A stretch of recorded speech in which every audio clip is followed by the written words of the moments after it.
Okay, we're just joining this game in progress. Oh, looks like it just went to Shmuel. Okay, let's jump back and find out what happened. Um, we're gonna try and keep track of the next game as it goes, but maybe we can see this one. Okay, so here let's jump back to the game that hasn't finished. Let me adjust my capture here.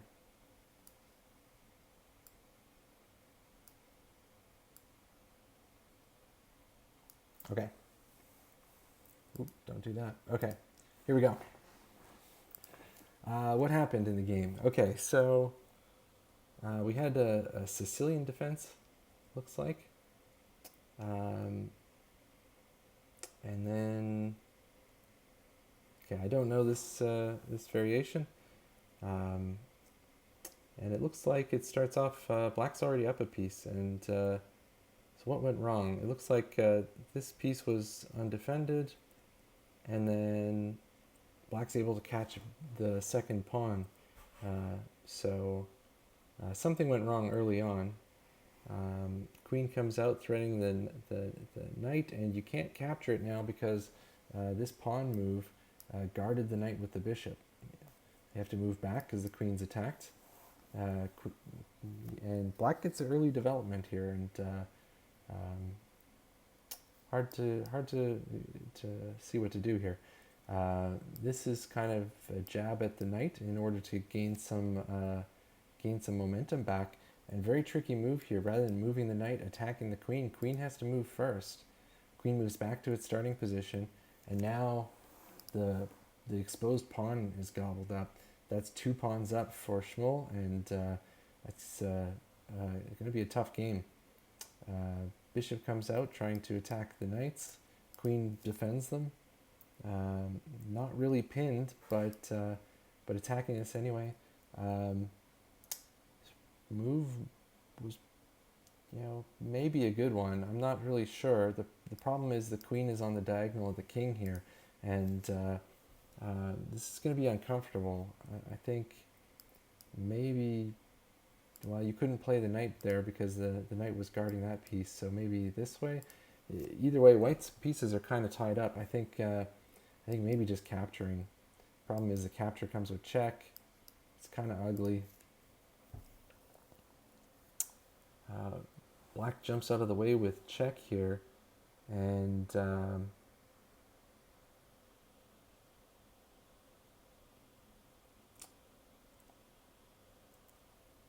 yeah, tough position to be in. This is a fork now on the queen and the rook, and yeah, black is just coming in strong with an attack. This piece is defended twice, so it's not going to fall immediately. But now, very tricky. Not going for the hanging rook, but coming back for the check that splits the double attacks the king and the queen, and the queen falls. Now the bishop is double attacked, only defended once, so it falls. And white trying to get some development, get the bishop into the game, but now the bishop slides in to attack the rook, and the rook is trapped, can't move out of the way. We have a check thrown in. Black loses castling rights, but white is behind in development, is dropping too many pieces to really make a concerted attack here. Black finding all the moves, and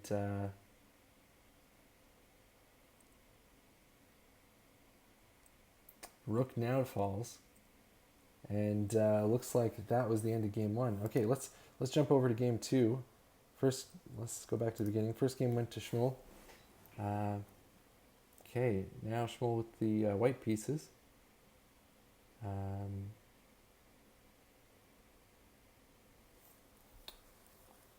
Okay, black kind of going for maybe a King's Indian setup. It's a little bit different. Okay, and now the queens see each other, so the queens could come off the board, and they do. Srajan losing his castling rights. That might be okay. Um, yeah, this is good. Blocking with the knight, getting piece development. This is a good plan. And now the rook comes in with check. Another block with piece development. And to capture. Okay, so we're up to real time now. And this is the game in progress. Srajan needs the win to stay in it here and bring this to a tiebreaker.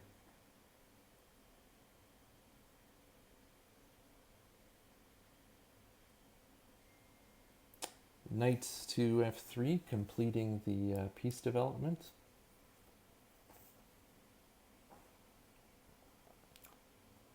Attacking this weakened pawn here. I mean, it's defended by the bishop. It's not really defended by the knight because the knight's pinned. You need to maybe move the king out of the way. Black's position's not too bad if you move the king to the center and bring the rooks around it. Utilizing the open files here, semi-open file on this side. This attack, I think, is too slow. Black doesn't want to trade pieces. Black wants to improve their position. Material's still even. Maybe this bishop doesn't want to capture here, so if you fall back, you could be chased, but then you end up targeting the pawn that you kind of wanted to target anyway. Yeah, he does need to break the pins. There's 2 pins here. Both knights are pinned at the moment. This king move breaks both pins and really resolves a lot of problems with Srajan's position. Doesn't actually matter here that this is actually good for Srajan now. It doesn't actually matter that the king's in the center of the board because the rooks can take the flanks here, and they're quite happy there. The king will be pretty safe in the center of the board here. The queens are already off the board, so it's actually hard to attack the black king from this position.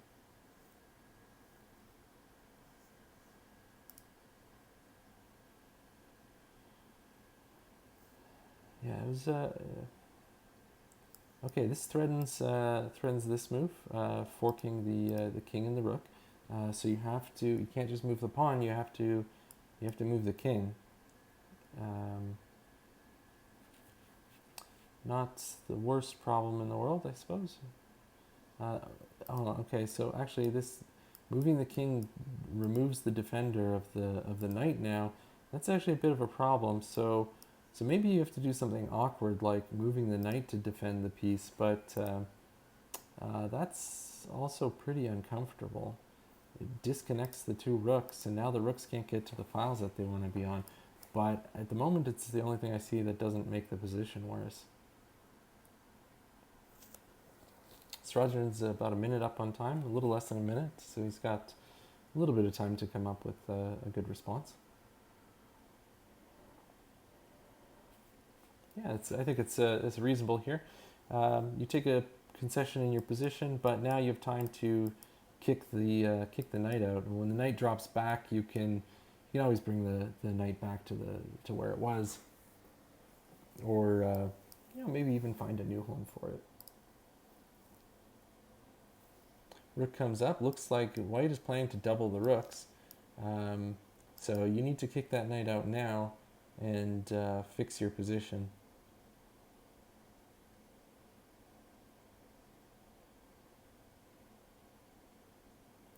You can't leave the knight defending this pawn because it locks in your rook into the corner.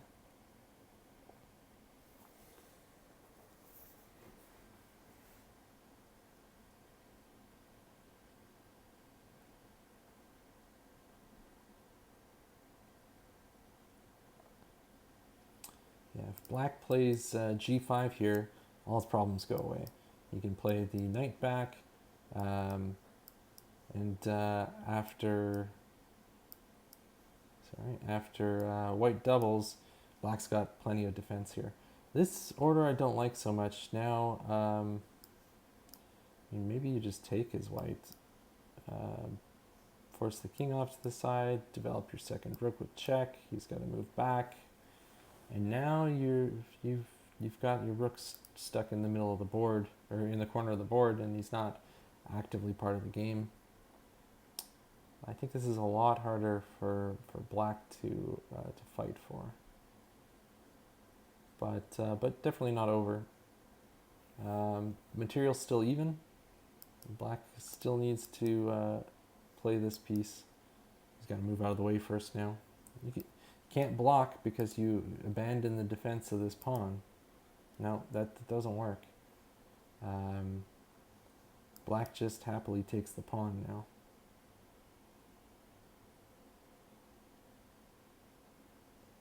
And probably wins the second pawn because the rook has got to move. He's only got two choices. Whatever you pick, the second pawn falls. The knight can't recapture because it's pinned.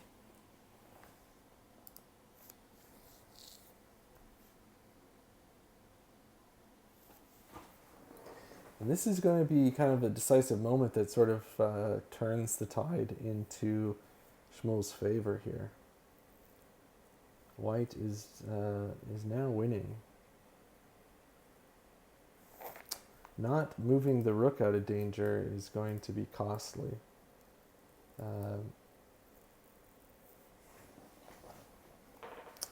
That gives white a 3-point advantage. And black now has time to move the king, get out of the pin, but you're now fighting a bishop and a knight versus a knight and a rook, and you're down a pawn. I would take this, and white can force the creation of a passed pawn here. So after takes, white's going to have the pawn that's threatening to go down the board. Rook's going to get behind it and help push it all the way down, try and become a queen.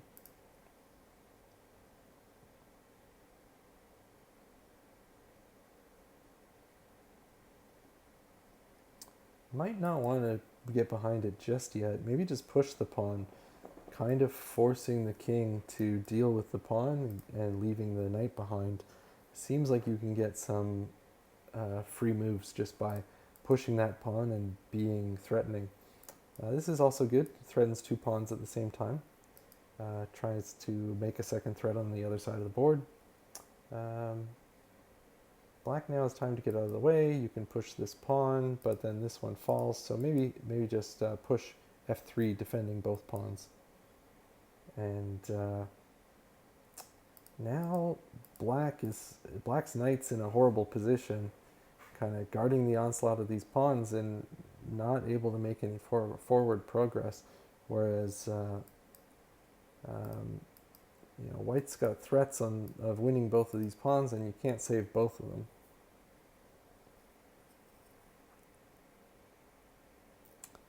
So you kind of have to choose which one you want to get rid of. I would play this move, give up the edge pawn, and try and trap the knight on the side of the board. Except you can't do that with the king. So you need a way to cover this square. Yeah, you don't really have enough time. If you could play two moves at once, you could cover all of the squares and the knight wouldn't be able to get out. But it doesn't quite work.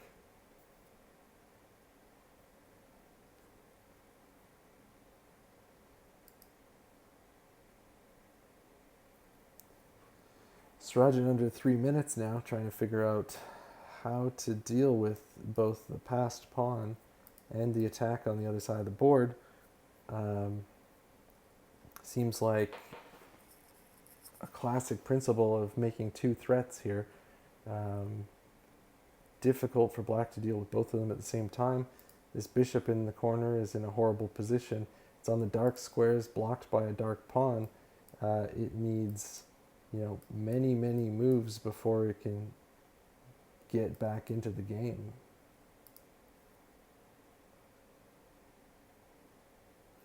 Seems like the only job for the bishop right now is just to sit there and wait for the pawn to become a threat.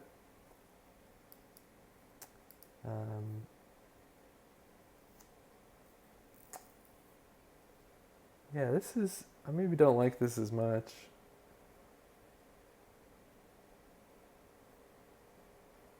Yeah, we dropped a piece here now.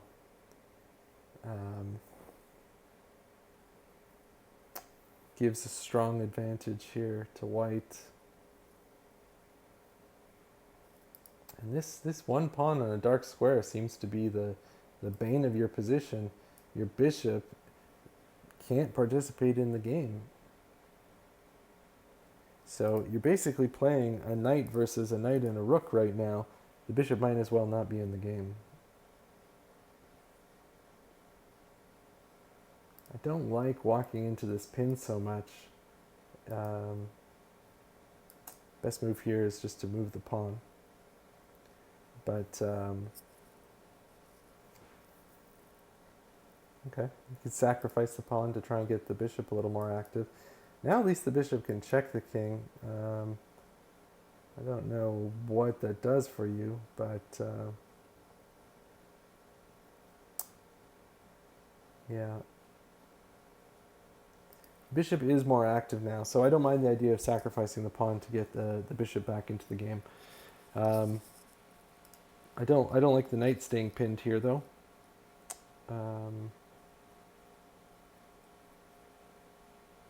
And white's had a lot of time to pick off the pawns. Has to be careful about the time left on the clock, but he's got about 2 minutes and 30 seconds. Gives him a minute more than Srajan to try and figure out what to do. In the endgame like this, you want to keep an eye on the clock. Make sure that you have more time than your opponent, especially because you don't get any extra time per move. A lot of it can come down to just moving quickly at the end and not flagging, as they say, which is I believe comes from the chess clocks that used to have. You'd play your move, you'd press the button, and the opponent's clock would move, and then if you ran out of time, a little flag would pop up, and so I believe that flagging refers to that. Okay, white pushing some pawns here, maybe threatening to take the dark squares, take away squares from the bishop.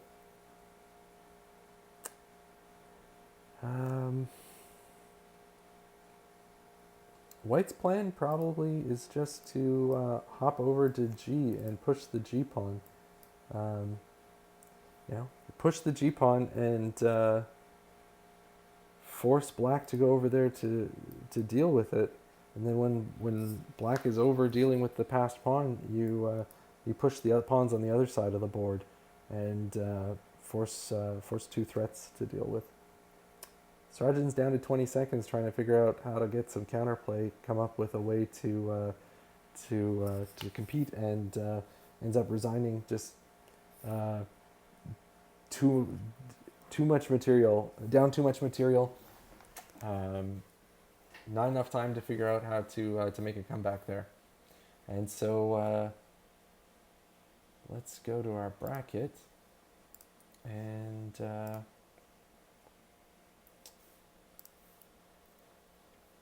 here we go. And looks like it goes to Shmuel. And he'll be one of the contenders in the finals, facing either Patrick or Maya's brother Nelson.